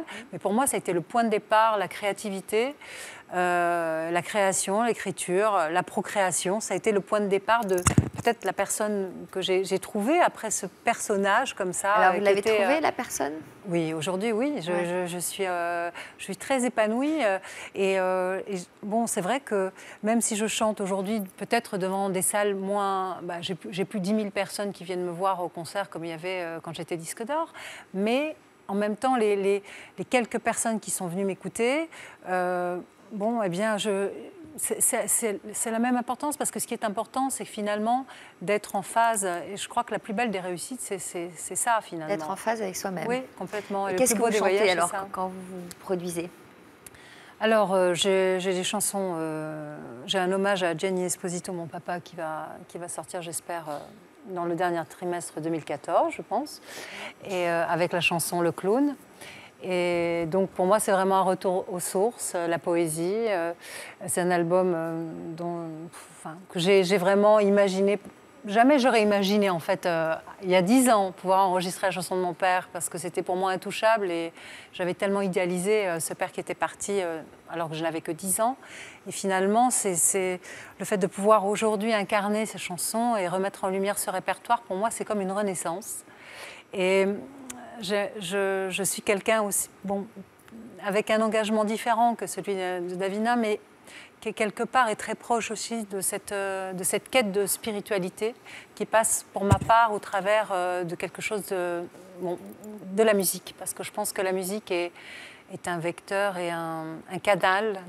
On peut faire beaucoup de choses par l'art et exprimer beaucoup de choses. Et voilà. Donc j'ai écrit aussi des chansons pop avec Laura Marciano et Simon Cabi qui sont les compositeurs de Tal aujourd'hui. Mais bon, c'était bien avant qu'il y ait cette exposition. Voilà. Donc un album un petit peu autobiographique. Donc voilà, je fais tout ça. Je fais aussi du théâtre, aussi plein de choses. Et puis, vous êtes toujours mariée? Non, je ne suis pas mariée. D'accord. Mais pour moi, l'amour, c'est important. Mais je pense que l'amour c'est l'amour de la vie. Et voilà, l'amour, bien sûr, a sa place dans ma vie. Mais voilà, c'est l'amour avec un grand A. Et la musique, le public, c'est... Je ne sais pas comment exprimer. Le public, je n'ai pas l'impression d'avoir vraiment quitté, en fait. L'important, c'est que vous soyez en phase avec vous-même. Non, mais... c'est un peu confus mon discours, mais j'ai l'impression justement que c'est au travers de l'absence qu'on mesure l'amour du public. Et parfois, quand on est comme ça dans l'ombre et on n'est pas du tout sous les feux de la rampe, mais on croise une personne qui vous dit « Mais alors, qu'est-ce que vous faites? On ne vous voit plus » Et cette personne vous rallume comme ça la flamme, la joie dans votre cœur. Et je vais faire un parallèle spirituel avec le discours d'une femme extraordinaire qui était Mère Teresa. Elle a dit, mais ça sert à quoi, puisque la faim dans le monde, vous ne pourrez pas enrayer la faim dans le monde. Oui, mais si ma vie n'a servi qu'à sauver un enfant, elle aura valu la peine d'être vécue. Je pense que la démarche sincère d'un artiste doit être aussi celle-là, cette communion avec le cœur et l'âme de celui qui vous écoute. Voilà. Moi, c'est ma démarche aujourd'hui et au diable le marketing. Voilà. Merci de m'avoir invitée. Marine, vous nous le disiez tout à l'heure, vous avez très mal vécu votre surexposition médiatique au point de tomber dans une dépression. Et puis quand même, vous êtes revenue, vous avez accepté de devenir chroniqueuse à la télé. Quelle dernière tentative vous a conforté dans l'idée que la célébrité n'était définitivement pas faite pour vous? Alors j'ai fait une série qui a été tournée à Los Angeles.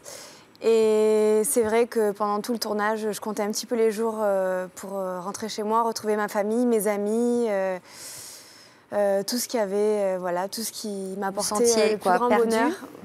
Pas perdu parce que j'ai plein de photos, plein de souvenirs, mais c'est vrai qu'on se rend compte que la vie, c'est pas forcément ça. Voilà, c'est sa famille, son entourage, les gens qui vous aiment et que vous aimez vous aussi. Et c'est ça qui apporte le plus. Vous en êtes où alors aujourd'hui ? Alors aujourd'hui, j'ouvre un institut de beauté avec une amie à moi en septembre, à Latte, à côté de Montpellier. Et puis voilà, donc mon plus grand souhait, ce serait que ce petit institut un peu familial, un peu sympa marche et d'avoir des enfants, d'être heureuse, d'avoir une vie totalement simple. Totalement simple. Tout en gardant de très bons souvenirs. Voilà. Eh bien, on vous le souhaite, vous viendrez nous raconter comment ça marche. Avec plaisir, merci en tout cas. Davina, vous souhaitiez mettre en lumière une association qui vous est chère. Oui, moi je souhaitais dire que si je continuais à travailler, à donner des cours et jusqu'à même sur Internet, si je continuais à faire ça, c'était simplement pour subvenir aux besoins d'un village entier qui est Detsa au Tibet, où je suis allée, où j'ai été reçue et où j'ai rencontré tous ces enfants qui sont petits moines mis très jeunes comme ça dans les monastères et qui, quand je les ai rencontrés, n'avaient que qu'un seul repas par jour. Et en fait, moi je me suis employée avec mes petits moyens à faire qu'ils aient 3 repas par jour. Ça, c'est une chose établie maintenant. Sauf que, voilà, au début, ce que j'ai fait, c'est que j'ai fait un spectacle au Théâtre de l'Atelier à Paris qui a rapporté beaucoup d'argent. Et après, il a fallu que je continue. J'ai reçu des lettres de ces gens là-bas et qui me disaient maintenant, on compte que sur vous. On compte que sur vous. Et par conséquent, j'ai cette charge maintenant. Je trouve que j'ai tellement reçu de ces enseignements du Bouddha donnés donc par ces maîtres tibétains, ces Tibétains extraordinaires sur ce plan spirituel. Vous êtes allée beaucoup là-bas oui, j'y suis allée déjà cet enseignement. Pour recevoir l'enseignement et recevoir l'ordination que j'ai reçue. Et j'ai été très touchée par cette misère incroyable, mais au travers de cette misère, un grand bonheur. Donc je me suis dit, c'est très bien de pouvoir leur donner, les laisser en tout cas là où ils sont, dans le pays dans lequel ils veulent être, puisque ce sont leurs racines, mais de faire quelque chose pour eux quand on a reçu beaucoup d'eux. Voilà, et c'est ce que je m'emploie à faire, c'est pour ça que je continue de donner des cours et de venir sur votre plateau. Merci, merci à tous. J'espère que nos invités d'aujourd'hui reviendront nous rendre visite dans l'Histoire continue. Merci Yvonne. L'Histoire continue, ce rendez-vous privilégié où celles et ceux que l'on a appris à connaître reviennent, nous donnent de leurs nouvelles. Aujourd'hui, j'ai le plaisir de recevoir Karima et Jennifer, 2 femmes courageuses qui, depuis leur passage dans toute une histoire, ont réussi à ouvrir un nouveau chapitre de leur vie. Elles viennent nous en parler aujourd'hui. Bonjour Jennifer, merci d'avoir accepté notre invitation. Je vous avais reçu le 21 janvier 2013 dans une émission intitulée « L'amour de ma vie s'est suicidé ». Et c'est vous qui aviez contacté la rédaction. Pour quelles raisons aviez-vous souhaité témoigner? Pour mes enfants, déjà. Pour leur faire voir que ça n'arrivait pas qu'aux autres et qu'il y avait aussi d'autres enfants qui traversaient ce drame-là. Et puis aussi pour avoir des témoignages et essayer de comprendre. Puisque quand il y a un suicide, malheureusement, on se porte responsable. Et c'est pas vrai. Donc j'ai beaucoup appris des invités qu'il y avait. Parce que c'était très récent. Hein. Ça faisait 4 mois. Le drame était arrivé 4 mois avant. Donc vous étiez en pleine culpabilité à ce moment-là, quand vous êtes venu sur notre plateau. Ah oui. Comment vous envisagiez votre vie après cet événement? Je n'envisageais pas. J'avais arrêté de vivre, j'étais à 100% maman. Je n'étais plus femme. Je me sentais coupable. Et j'avais pas envie d'évoluer, en fait. J'avais envie de rester dans ma bulle. À l'époque, vous veniez d'avoir un bébé en plus, hein? Oui, quand mon mari est parti, enfin quand mon mari est décédé, j'étais enceinte de 6 mois. Donc quand je suis venue sur le plateau, mon bébé avait 2 mois et demi. Donc je refusais tout. Hein. Je voulais pas d'amour, j'étais colère en fait. J'étais colère après la vie. Donc encore bouleversée par la disparition de votre compagnon, vous n'arriviez pas à comprendre ce qui l'avait poussé à mettre fin à ses jours. Comment avez-vous réussi à surmonter cette épreuve? Où en êtes-vous aujourd'hui dans votre vie de femme? La réponse en images.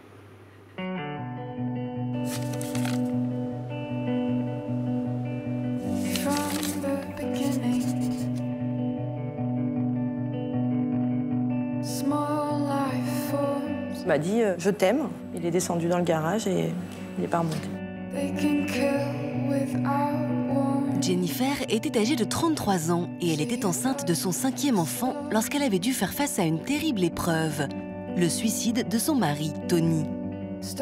Est-ce qu'il y avait des signes qui auraient pu vous laisser penser qu'il était dans une situation difficile psychologiquement? C'était une journée comme toutes les autres. C'était une journée où on avait beaucoup ri avec les enfants. Et est-ce que j'aurais pu éviter ce jour-là? Est-ce que j'ai pas vu quelque chose? Est-ce qu'il a essayé de me faire des signes et je les ai pas vus? 2 mois et demi plus tard, Jennifer avait donné naissance à un petit garçon à qui elle avait souhaité donner le prénom de son défunt mari. Je voulais qu'il s'appelle Tony parce que quand tout est arrivé, pour moi, c'était une évidence. Je lui ai dit, je vais t'appeler comme papa parce que c'est tout ce que tu auras de lui. Il n'y aura jamais de photos, il n'y aura jamais de Noël, il n'y aura jamais de première rentrée des classes avec son papa. Et vos enfants, comment vont-ils, les aînés? C'est dur. C'est dur parce que le manque s'installe. C'est auprès de la sœur de Tony que Jennifer trouvait un peu de réconfort. Il faut que tu avances avec tes enfants. Il faut que tu sois forte. Ça ne sert à rien de t'en vouloir. Je vais essayer que ton frère continue à être fier de moi. Mais je vais me battre pour les petits et puis je vais essayer de les faire grandir et puis que vous soyez fiers de moi et d'eux. Donc je te promets, je vais essayer. Je veux savoir si un jour on se remet de cette douleur-là, si un jour on arrive à remonter la pente. Et puis s'il est possible d'aimer à nouveau et s'il est possible de croire au destin.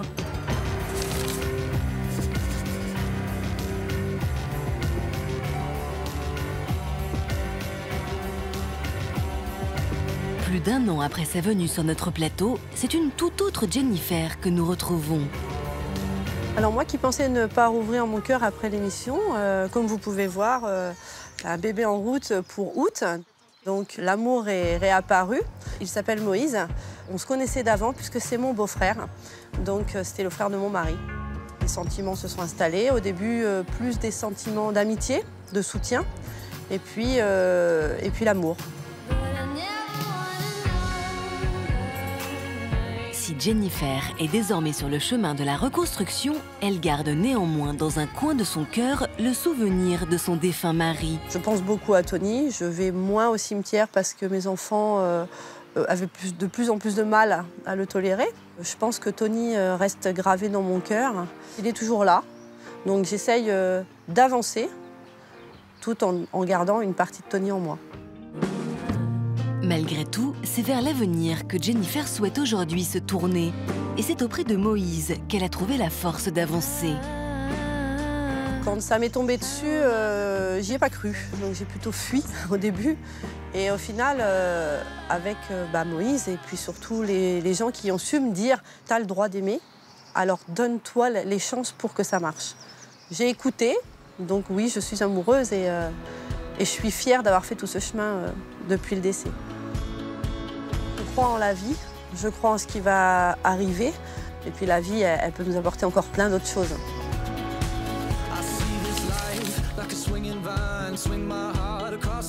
Moïse, son nouveau compagnon, et Sandrine, son amie depuis plus de 10 ans, ont chacun pu se rendre compte du chemin parcouru par Jennifer depuis le drame.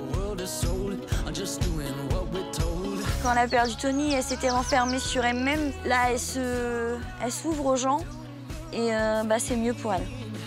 Ça fait 1 an qu'on est ensemble, oui, je la sens plus heureuse qu'avant, quoi. Elle est plus épanouie. Avant, elle était toujours encore dans la douleur et puis dans la souffrance. Jennifer est en train de se reconstruire. Je pense qu'ils peuvent aller très très loin, tous ensemble. Aujourd'hui encore, tous les deux sont étonnés de voir à quel point Jennifer a réussi à remonter la pente. Je pensais pas qu'elle serait capable de refaire confiance à un homme et redonner son amour. Je l'ai rassurée, j'ai essayé de la sortir pour qu'elle se rapproche du monde, quoi, des gens, quoi. Jennifer, grâce à l'amour de Moïse, est devenue une femme plus forte. Et là, je sais qu'elle a envie de s'en sortir. Jennifer sait qu'elle pourra toujours compter sur moi, que je serai toujours là pour elle et pour ses enfants, oui. Et tout ce que je veux, c'est son bonheur, quoi. Ce que je souhaite le plus à Jennifer, c'est ne plus jamais souffrir. Et beaucoup, beaucoup, beaucoup de bonheur. Beaucoup, beaucoup de bonheur.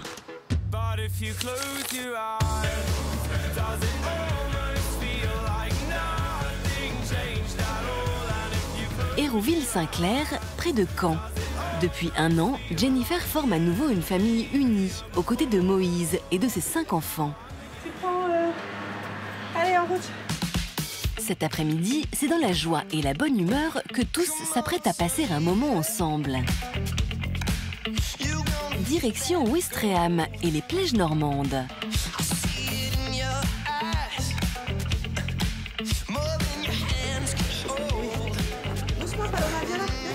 Alors, 1, 2, 3, 4, 5 enfants et 2 adultes. C'est les mêmes, chérie, c'est les mêmes.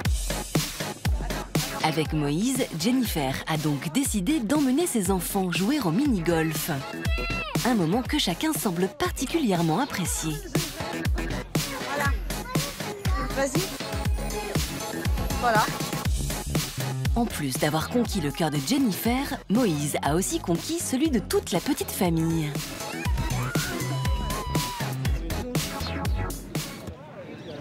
Ça fait plaisir de passer des moments comme ça avec les enfants de Jennifer. Ça nous fait des souvenirs. C'est plaisant, c'est familial. Je suis content d'être avec les gamins, oui. Ça me rend heureux de voir Jennifer heureuse et les enfants aussi d'être heureux, quoi. À 3. À la 2. À la 3.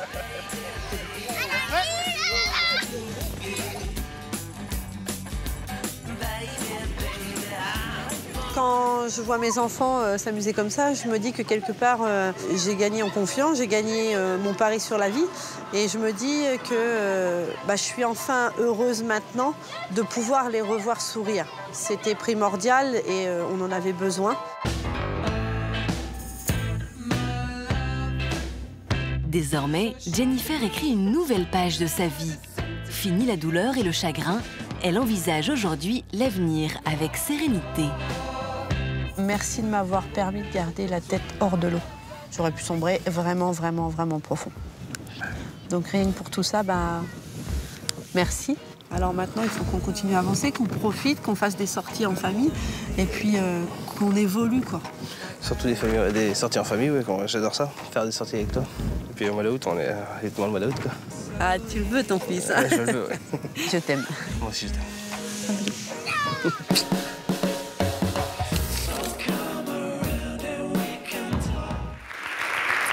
Quel chemin! Vous attendez donc un heureux événement, donc prévu pour le mois d'août, Oui, j'ai bien compris.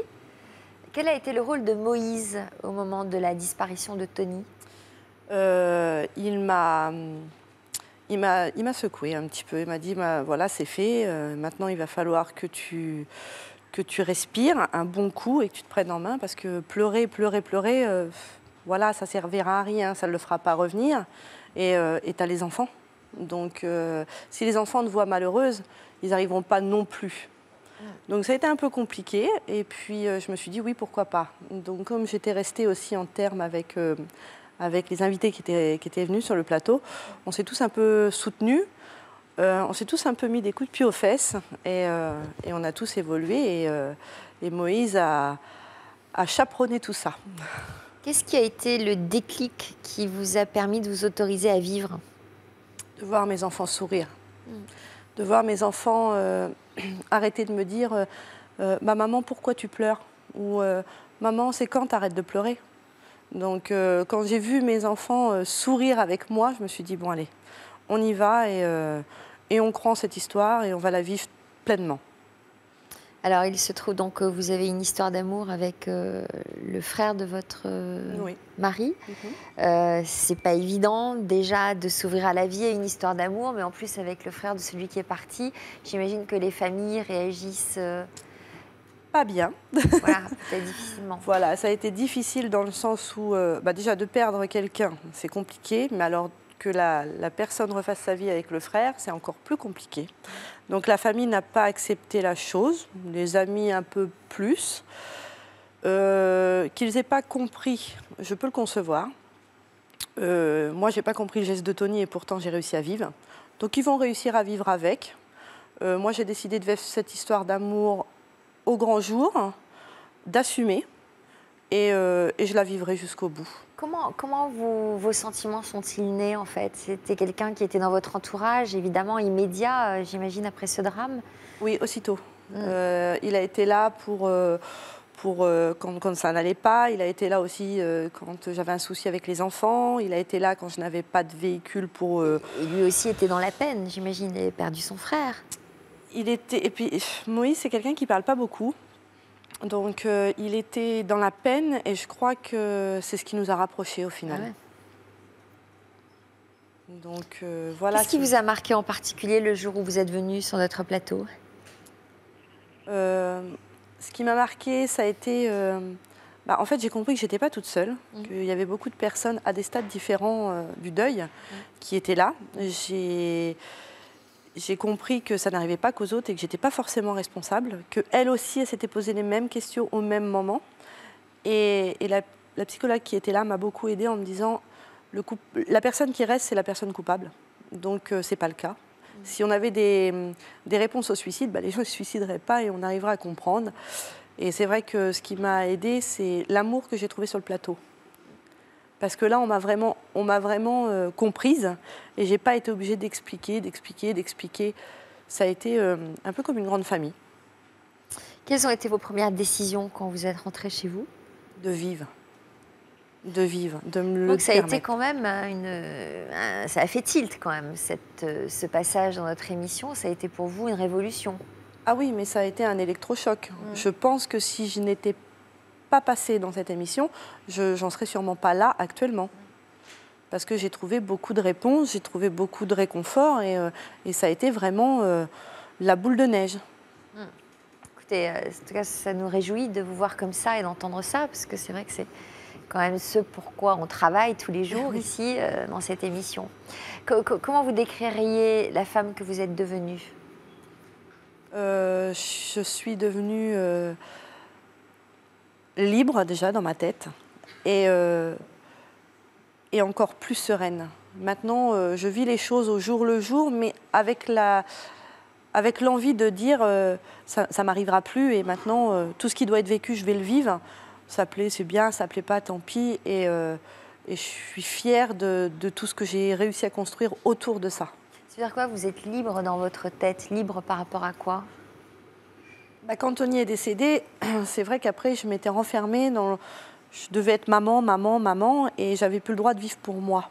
Donc je ne pensais pas, je faisais les choses un peu schématiquement. On se levait, on déjeunait, on allait à l'école. Maintenant, je me lève en disant, voilà, aujourd'hui, ok, on va y penser un petit peu, mais non, c'est terminé ça maintenant. Tiens, aujourd'hui, on va aller à la piscine, on va aller à la patinoire, on va vivre. Donc maintenant, c'est vrai que j'avance tous les jours et je fais des choses nouvelles. Mais finalement, c'est ce que ce drame vous a apporté. Si on voit les choses du côté positif, ça vous a apporté certainement une autre manière de regarder la vie et de la vivre. Ah oui, complètement. Avant, je calculais tout, j'étais vraiment très... Maintenant, je vis la vie comme elle doit se présenter. Si je dois vivre quelque chose, je le fais. Ça plaît, oui, ça plaît pas, je le vis quand même. Et puis, je me dis que si y a petite chute, il y aura forcément un rebond. La vie, la famille recomposée avec Moïse, comment ça se passe? Oula, c'est du sport. C'est du sport, puisque moi, j'ai 5 enfants. Bon, j'attends le 6e, et Moïse en a 3 d'un premier mariage. Donc, c'est un peu... c'est un peu de... Mais c'est aussi ce qui nous porte. Il y a des rires, c'est la vie. Ça nous fait... Vous avez d'autres projets tous les deux? Oui, on se marie à la fin du mois d'août. Début août, naissance de notre petit garçon et fin août, le mariage. Vous ne voulez pas attendre un peu? Non, je ne veux plus attendre. Bon, d'accord, ok. Eh bien, vous reviendrez nous raconter? Oui, avec plaisir. Bravo, en tout cas. Merci. Félicitations pour cette renaissance. Il est temps à présent de revenir sur le témoignage de Karima. Bonjour Karima. Nous avions fait votre connaissance il y a tout juste 2 ans. Vous veniez nous parler de la difficulté de vivre avec un physique atypique. Comment avez-vous été contactée par notre rédaction? J'ai été contactée par Camille, qui était journaliste à ce moment-là, chez vous. Et ça s'est super bien passé. Elle m'a donné l'envie de m'ouvrir quand même, de parler de... Elle avait votre numéro? Non, elle m'a contactée par une agence de mannequins physique atypique où j'étais inscrite. Donc voilà. Alors, à l'âge de 11 ans, vous avez développé une maladie auto-immune qui s'appelle la sclérodermie. Qu'est-ce qui a changé dans votre apparence? J'étais très maigre. Je ne pouvais pas trop bouger. J'avais la peau, les muscles étaient complètement tétanisés. Donc c'était difficile. Les poumons, l'œsophage, je ne pouvais pas manger. Donc au début, c'était très très dur. Par la suite, je me suis battue pour arriver à être mieux. Et il y avait beaucoup de soins, bien sûr. Mais au début de l'âge adulte, ça a commencé à s'améliorer. Bon, après, par la suite, j'ai eu une autre maladie qui s'est greffée, une polymyosite. Et ça me pose beaucoup plus de problèmes aujourd'hui. Vous étiez dans quel état d'esprit quand vous êtes venu sur notre plateau? Ça va, j'étais bien. Camille m'avait mis en confiance, donc j'étais vraiment préparée à venir. C'était intimidant, bien sûr. Mais j'étais pas mal dans ma peau. C'est un peu stressant quand même de venir sur un plateau. Oui, surtout avant. Une fois qu'on est sur le plateau, en plus vous êtes très avenante et bienveillante, donc ça se passe très bien. C'est gentil. Alors, pour nous rafraîchir la mémoire et pour mieux comprendre tout le chemin que vous avez parcouru en 2 ans, je vous propose de nous repasser le film de votre histoire.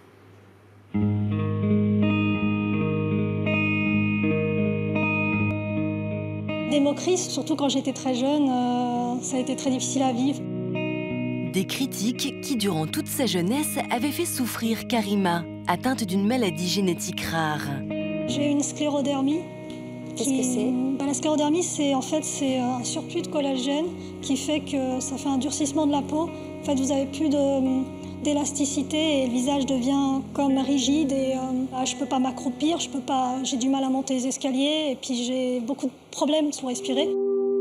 Une maladie qui avait également entraîné une perte de poids chez la jeune femme. Je faisais 34 kilos à l'époque, donc c'est des photos où j'ai le sourire mais beaucoup de souffrance derrière. À quel moment vous avez pu enfin vous sentir exister? Quand je suis rentrée dans le monde du travail. En fait, à la fin de ma dernière année de CAP, j'ai fait un stage à la Sorbonne au service des doctorats. Et puis j'ai découvert que travailler, c'était vachement plus intéressant que d'aller à l'école. Et puis les gens étaient super gentils avec moi. Un stage au cours duquel Karima s'était aussi découvert une passion. L'écriture, moi c'est ma passion, je m'envole, je me sens pas malade. Quand je mets en scène ou que j'écris, je ressens plus la douleur. C'est-à-dire que je peux rester debout pendant 3 heures. Bon, après je vais m'écrouler, mais en même temps, je me dis, la vie, elle est tellement belle, il y a tellement de choses à faire. Les gens, ils me regardent de travers, et tant pis pour eux, je m'en fiche. Un peu d'émotion, hein? Ouais. Comment vous réagissez à ces images que l'on vient de voir? C'est beau et c'est triste en même temps. Pourquoi triste? Parce que quand je parle de ça, c'est difficile. Et en même temps, je l'ai fait avec aisance ce jour-là et c'est très bien. Mais bon, il y a eu beaucoup de choses entre-temps qui a fait que... Bon, la maladie, c'est pas évident, mais bon. Vous en êtes où aujourd'hui, justement? Au niveau de la maladie, beaucoup de douleurs musculaires surtout. Fatigue, énormément de fatigue, mais je travaille sur 4 jours, donc le vendredi, je me soigne. Donc c'est beaucoup de kiné, ce genre de choses. Alors, vous nous avez confié que l'une de nos journalistes vous avez beaucoup soutenu et encouragé. Quel a été son rôle exactement, cette fameuse Camille? C'était un moment où je me posais beaucoup de questions quand même. Est-ce que j'allais pouvoir éditer mon livre, puisque j'étais en train de finaliser un manuscrit. Donc elle l'a lu, elle l'a pris, elle m'a dit « Continue, il faut que tu envoies, il faut que ça vaut vraiment le coup ». Donc ça a été quelqu'un de positif à ce moment-là. Et puis bon, j'ai envoyé et puis, et puis j'ai trouvé enfin une maison d'édition. J'ai reçu beaucoup de contrats, mais c'était des comptes d'auteur pour la plupart du temps. Moi, je voulais vraiment une maison d'édition. Donc, vous l'avez trouvé, cette maison d'édition? Oui. Il est publié chez qui? Chez les éditions L'Harmattan. D'accord. Il s'appelle? Mamselle Bourgeois. Donc, c'est le récit de votre vie? Ah non, pas du tout. Moi, j'ai envie de faire rire les gens, j'ai pas envie de raconter les malheurs. Donc, même si c'est une histoire qui compte l'histoire de femmes avec des problèmes liés à l'époque, ça se passe en 1901 dans la demeure de Germain Bourgeois, qui est un homme pas très sympathique et qui marie ses filles au plus offrant, parce qu'il aime l'argent, il a envie d'avoir beaucoup d'argent. Et Marie Bourgeois, qui est l'héroïne de l'histoire, bon, il y a beaucoup de personnages, mais elle, c'est vraiment le personnage principal. C'est une histoire que vous avez inventée? Oui, totalement inventée, mais bon, il y a un lien avec... moi, je suis maghrébine d'origine, donc on pourrait le transposer aujourd'hui à notre époque, ça serait toujours d'actualité. Qu'est-ce que vous avez ressenti quand vous avez eu le premier exemplaire de votre livre entre vos mains? Ouais, c'est très fort, c'est bizarre même de l'avoir dans les mains, d'avoir un éditeur qui vous fait confiance et qui vous édite alors que vous n'êtes pas connu, vous n'avez pas vraiment de lien avec ce milieu. Donc c'est très fort et c'est un moment inoubliable, mais après, bon, bah, il y a tout un travail pour arriver à se faire connaître et là, c'est pas évident non plus. Quelles ont été les réactions après votre passage dans l'émission? Positives. Les gens m'arrêtaient dans la rue. Je me disais, bon, et c'est assez marrant. Mais c'était toujours bienveillant. Toujours ça vous a fait du bien? Oui, c'était drôle de se faire reconnaître comme ça dans la rue. Mais bon, après, moi, j'y attache pas trop d'importance. Mais bon, c'est marrant. C'est très drôle d'être arrêté à ce moment-là. Moi, je ne l'ai pas vécu comme quelque chose de mauvais, parce que bon... voilà, Quels sont vos projets pour l'avenir? Là, j'ai écrit un deuxième livre, donc je cherche un éditeur pour celui-là. Ça s'appelle Windsry, c'est rien à voir, c'est vraiment mélodramatique, ça se passe dans un temps un peu médiéval. Et puis, je suis en train d'écrire un livre justement sur moi, enfin, pas sur moi, puisque le passé est vraiment mon vrai passé, le présent est complètement hypothétique et inventé, enfin, une partie est inventée. Parce que quoi, le présent que vous vivez, il vous plaît pas? Non, parce que je trouve que j'ai envie d'inventer une histoire qui fasse sourire les gens. Disons qu'il y a la partie où il y a un chapitre dédié à mon passé et un chapitre sur le présent. Et à chaque fois, ça se déroule comme ça dans tout le livre. Et je pense que ce que je raconte du passé, parce que je parle de la maladie, je parle des gens que j'ai rencontrés, des gens qui étaient malades, des gens qui n'étaient pas malades, les gens qui m'ont accepté, les gens qui ne m'ont pas accepté. Et ce n'est pas très drôle non plus. Moi, j'ai envie quand même de faire rire les gens, j'ai envie de raconter des histoires positives. Et donc, j'avais envie de raconter un présent qui était complètement imagé et beaucoup plus drôle. Quel message vous aviez envie et à cœur de transmettre aux personnes qui nous regardent? Que tout est possible. Lundi, j'avais mal partout, je n'arrivais pas à bouger. Aujourd'hui, je suis là, je suis devant vous, ici sur le plateau. Voilà. Donc, il ne faut pas désespérer. Et vous l'attribuez à quoi? Comment? Vous l'attribuez à quoi, le fait que vous soyez là aujourd'hui, que la volonté, les forces de l'esprit sont plus fortes? Oui, moi, je pense que l'esprit est plus fort que le corps. Et j'ai beaucoup aimé le témoignage d'Avina pour ça, parce qu'avec l'esprit, on peut faire beaucoup de choses. Bien sûr, le corps... vous ne pouvez pas lui demander de faire beaucoup plus, mais vous pouvez en tout cas tenir un maximum et continuer à avancer et s'épanouir. C'est très important. Alors, Karima, pour terminer cette émission, on avait envie de vous faire une petite surprise. Oui. Et je vous propose d'accueillir une personne qui a compté pour vous, je crois.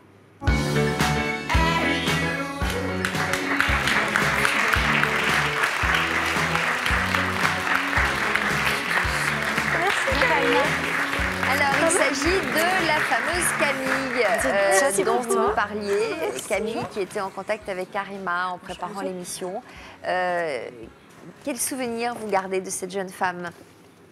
C'est l'occasion aussi, Camille, de nous parler de votre travail en amont dans cette émission, de l'accompagnement, parce que les invités qui sont là en plateau, d'abord il faut les trouver, il faut les accompagner, il faut les aider à témoigner, etc. Il faut les convaincre de venir, c'est pas évident, mais avec Karima, j'ai eu un très très bon feeling avec elle et je suis un peu émue d'être là parce que ça me fait bizarre. Parce que d'habitude, je suis derrière, je suis pas sur le plateau, donc ça me fait un petit peu bizarre. Alors, il faut dire que Camille, elle travaille plus avec nous, elle travaille plus sur cette émission. Hein. Oui. Vous travaillez toujours dans la boîte sur une autre émission ou carrément ailleurs? Je travaille ailleurs, mais je suis revenue avec plaisir pour toi, Karima, et pour te dire bravo pour tout ce que tu as pu entreprendre après l'émission. Donc, notamment son roman qui est sorti. Donc, j'ai amené le manuscrit. L'original. Que Vous l'avez lu, Camille, le roman? En fait, Karima me l'avait fait lire avant qu'il soit publié. Ouais. Et je l'ai encouragée justement à aller voir les maisons d'édition pour qu'elle soit publiée. Et quelques temps après, j'avais reçu un SMS qui m'apprenait que justement elle était publiée. Donc, et elle me remerciait. Qu'est-ce qu'on ressent quand on travaille et qu'on se rend compte qu'on ne travaille pas pour rien et que c'est un boulot d'utilité quand même?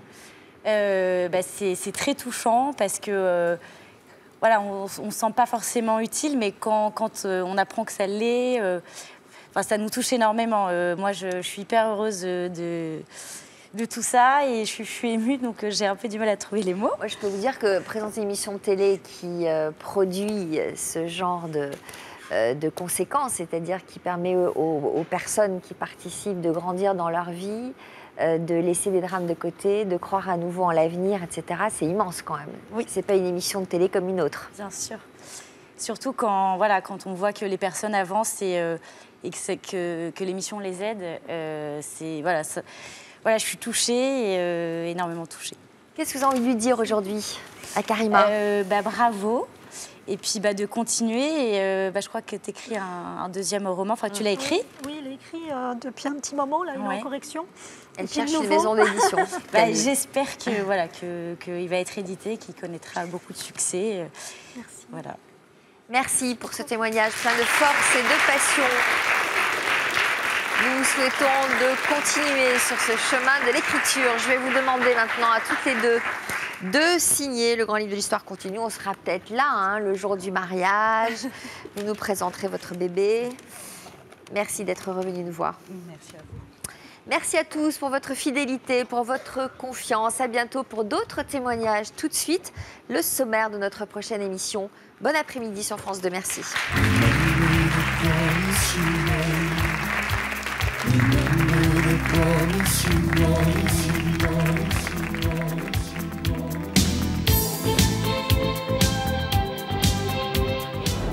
Leur histoire d'amour semblait impossible. Je suis rentré au séminaire et puis j'ai été ordonné prêtre à 27 ans. J'avais 16 ans. Et lui, il avait combien de plus? 20.